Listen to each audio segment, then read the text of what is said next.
अहिल्यानगर जिल्ह्यातील कोपरगाव तालुक्यातील बहादराबाद येथे बुधवार दिनांक 5 ऑगस्ट 2026 रोजी सकाळी अत्यंत दुर्दैवी घटना घडली। शेतातील पिकांवर औषध फवारणी करण्यासाठी शेततळ्यातून पाणी घेण्यास गेलेल्या 2 तरुण शेतकऱ्यांचा शेततळ्यात बुडून मृत्यू झाला। या घटनेमुळे संपूर्ण बहादराबाद गावावर शोककळा पसरली असून दोन्ही कुटुंबावर दुःखाचा डोंगर कोसळला आहे।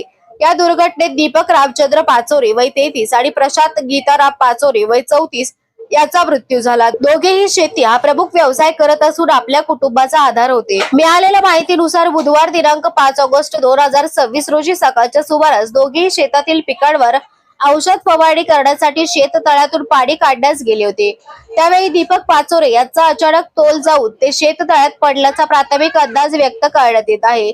दीपक यांना वाचवण्याच्या प्रयत्नात प्रशांत पाचोरे यांनी कोणतीही पर्वा न करता शेततळ्यात उडी घेतली, मात्र दुर्दैवाने दोघेही पाण्यात बुडाले। बराच वेळ उलटूनही दोघे घरी परतले नाही, त्यामुळे कुटुंबियांनी त्याचा शोध सुरू केला।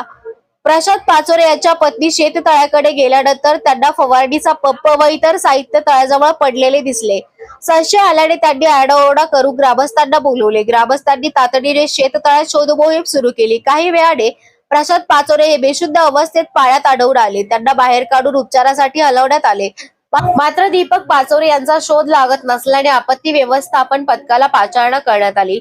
शेततळ्यातील पाण्याचे प्रमाण आणि खोली अधिक असल्याने शोध कार्यात अडचणी येत होत्या। अखेर शेततळ्याचा बांध फोडून पाणी कमी करण्यात आले। त्यानंतर दीपक पाचोरे यांचा मृतदेह बाहेर काढण्यात आला।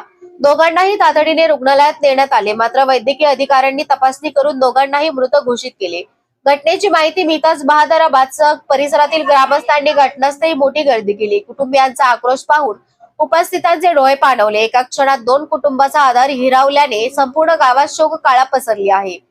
मृत प्रशांत पाचोरे यांच्या पश्चात पत्नी, एक मुलगा, एक मुलगी तसेच आई वडील असा परिवार आहे, तर दीपक पाचोरे यांच्या पश्चात पत्नी, एक मुलगा तसेच आई वडील असा परिवार आहे। दोघेही कष्टाळू, शांत आणि मनमिळावू स्वभावाचे शेतकरी म्हणून ओळखले जात होते।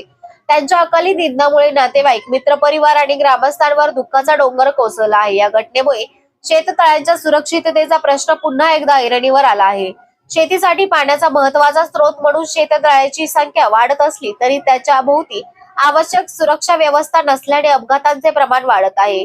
अनेक शेततळ्यांना कठडे, संरक्षण जाळी, इशारा फलक किंवा बचावासाठी आवश्यक साधने उपलब्ध नसल्याने अशा दुर्घटना वारंवार घडत असल्याने दिसून येते। त्यामुळे प्रशासनाने शेततळ्याच्या सुरक्षिततेसाठी ठोस उपाययोजना कराव्यात अशी मागणी ग्रामस्थांकडून होत आहे। कोपरगाव एक्सप्रेस न्यूज साठी सुनील ससाणे, कोपरगाव।